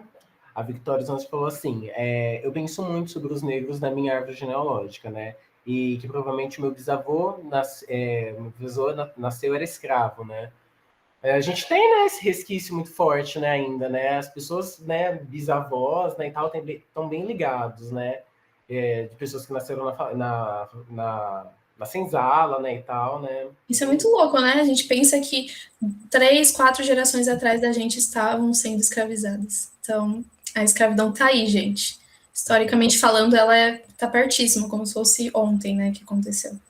O Danilo tá mais próximo ainda, né? Ele falou Olha que só, minha avó era escrava, né? Olha só. olha só. A Andressa falou que ela denuncia e briga tá, com familiares, né? Também. Minha Andressa, já cortei laços com muitas pessoas. Eu também. Meu Deus, não tem Assim, posso ser como. empregada doméstica. É interessante você falar isso, Danilo. Depois ali na República, né? Para onde que os negros eram direcionados, a quais cargos, né? Empregados domésticos. E a gente volta para outro tipo de debate, né? Quando um negro ascende, ele está sendo diferenciado, né? E não deveria ser assim, deveria ser uma normalidade. O Danilo falou que minha bisavó trabalha em uma das propriedades pequenas de, acho que é Alagoas, né? Olha só, caramba, Danilo, isso é interessante, né? Você perguntar algo para ela, relatar, escrever, para nós historiadores é muito interessante. Seria uma fonte, né? Isso torna a aula de hoje ter sido mais interessante, porque é uma história muito viva, é um passado muito vivo que está até hoje batendo na porta.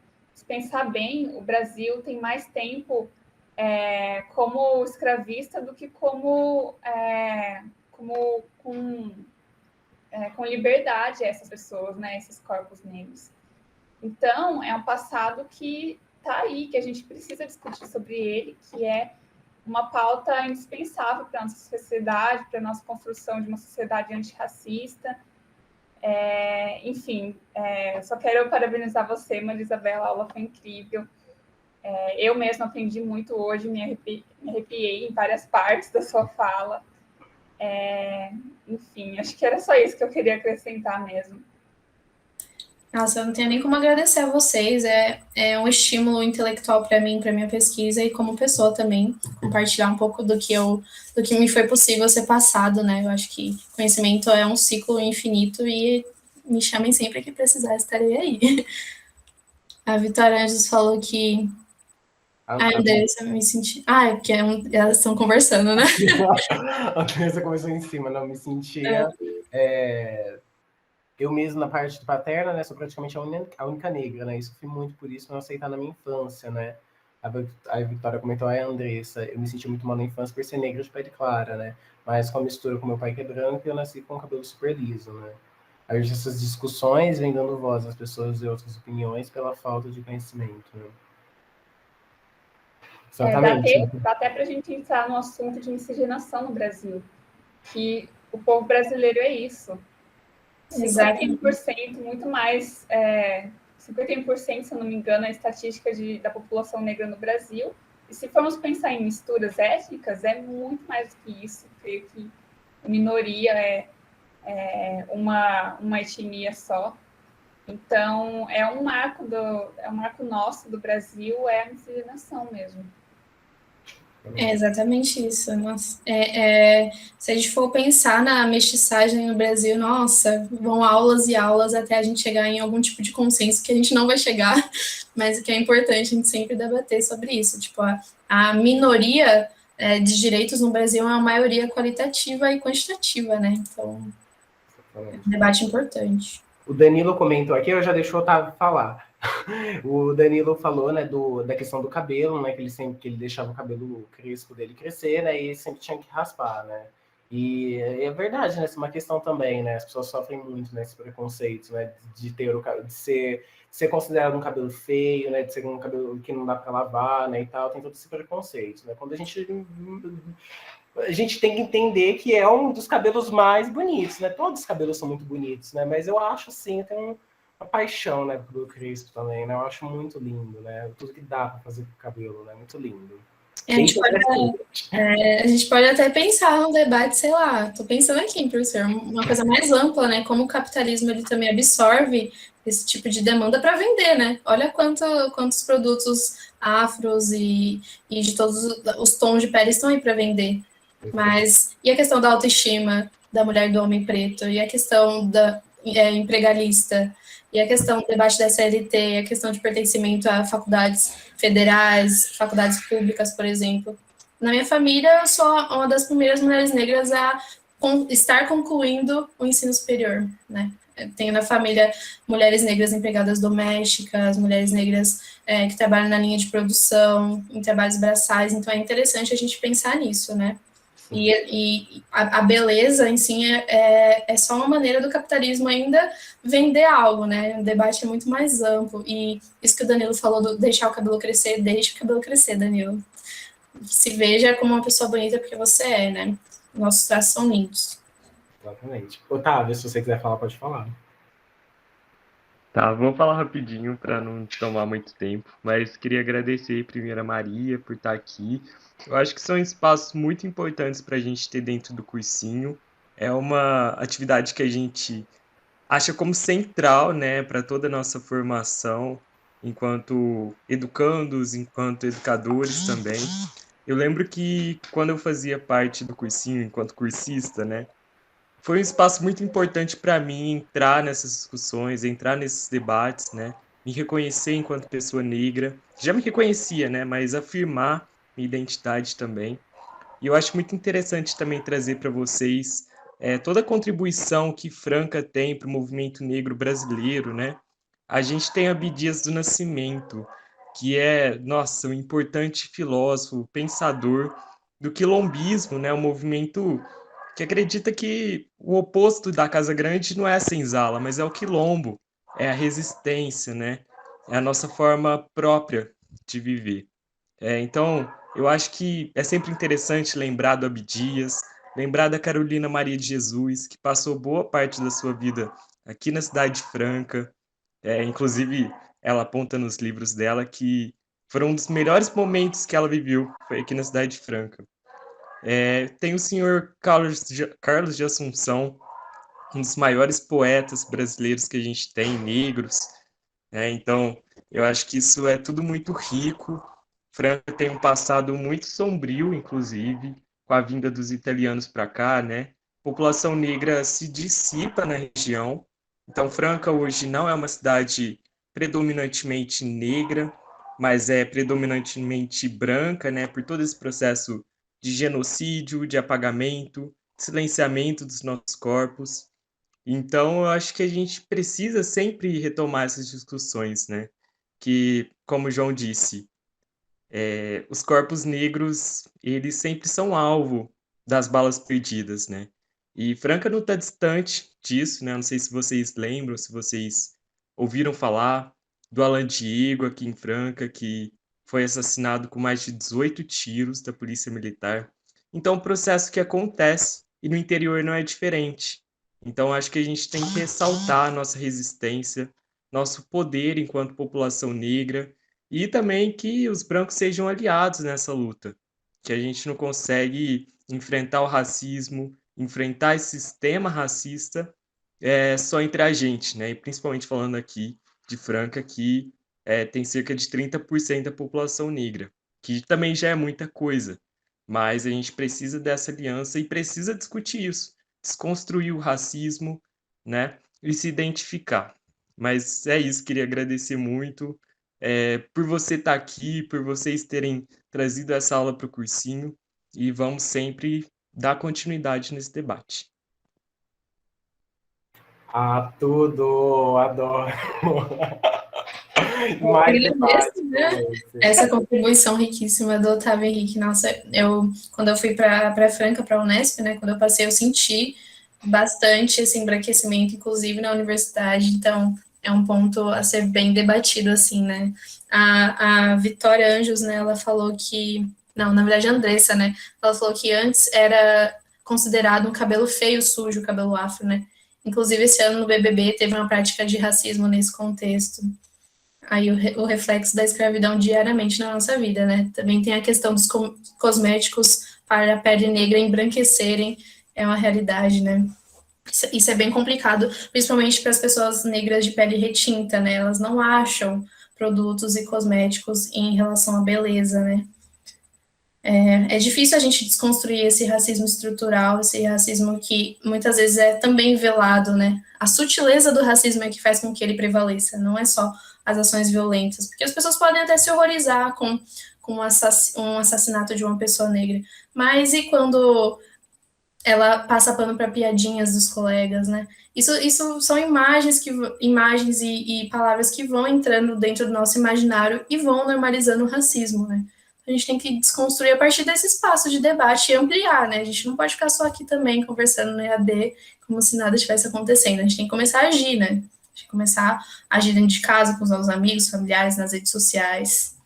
E é isso, gente. Se alguém tem mais alguma coisa? O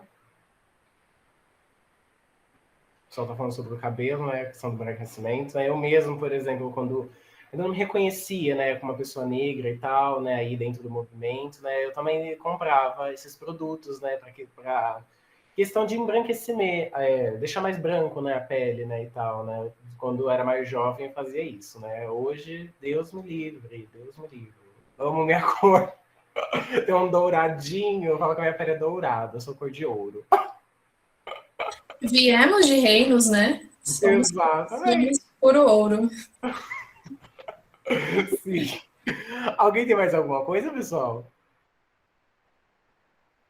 Eu queria agradecer por esse espaço de conversar, de conhecer mais sobre de onde a gente vem também, né? Que a gente tem muito aquelas coisas de, tipo, algumas pessoas sabem exatamente de onde vem e outras só sabem que estão ali, mas não tem o que conversar. Tipo, minha família veio de tal lugar, beleza, mas eu não sei de onde eu vim. Então, eu acho que é muito importante. Eu agradeço muito. Ai, que isso, Ju. Eu fico muito feliz em contribuir com você, viu? De verdade.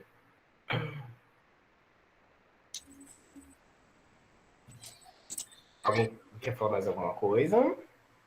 Não, últimos momentos, últimos momentos. Aproveitem. Gente, eu também vou fazer aqui o meu jabá, né? Se vocês quiserem entrar em contato comigo, eu vou escrever aqui minha rede social, o Instagram, também faço umas artes legais lá. Se vocês também quiserem entrar em contato comigo por e-mail, quiserem alguma referência, alguma dica de estudo sobre esse tema, sobre a história em geral também, né? Porque eu estou me formando historiadora, então eu vou deixar o meu e-mail oficial da Unesp, tá? Gente, ai, agora esqueci o que eu ia falar. Ah, tá. Ó, os slides vão estar disponíveis para vocês, tá? Para o pessoal do cursinho do CEL, vai estar lá no Classroom.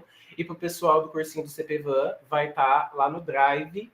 E a aula do CEL vai estar também no Classroom. E o pessoal do CPVAN vai estar no YouTube, tá bom? E aí tem como vocês assistirem ali as aulas depois, tá?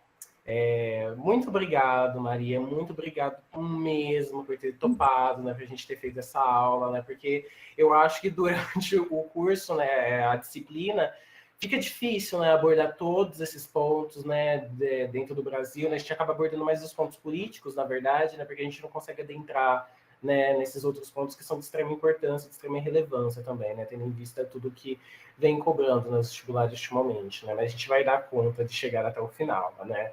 Queria agradecer muito a todo mundo que participou também, muito todo mundo se dispôs, né, num sábado, estar aqui assistindo a aula e aprendendo, né, fico muito feliz, de verdade, muito motivado com vocês, né, e no final do ano estão chegando os vestibulares também, né, vai dar tudo certo, fiquem tranquilos, né, vocês também vão estar, brevemente, se Deus quiser, ocupando esse espaço também dentro da universidade pública, né, fazendo o nome de vocês, né, o nome, a cor, né, tá sempre aí valendo, né, essa presença vai ser muito importante. E é isso, então, fico muito feliz com tudo isso. Valeu também o apoio da Bu, ter ajudado a organizar também tudo isso, né, sem a Bu também não seria possível. E é isso, alguém tem mais alguma coisa para falar? Gente, eu gostaria de incentivá-los nos vestibulares, fiquem calmos, vai dar tudo certo, façam bem a prova. Não vou desejar boa sorte, porque vocês não precisam de sorte, vocês têm conhecimento dentro de vocês. E vão firme, gente. Que é assim, olha onde a gente está. Eu jamais pensaria que eu estaria nesse momento da minha vida. E passei por tudo isso que vocês estão passando. Então, vai dar certo, a pandemia vai passar, se protejam. Não precisa ficar. A gente fica nervoso, né? Porque é um momento importante da nossa vida, mas vai dar tudo certo. Sim, se Deus quiser. Amém. Então, eu acho que eu vou encerrar aqui a gravação. Então, beijos para quem está assistindo a gravação.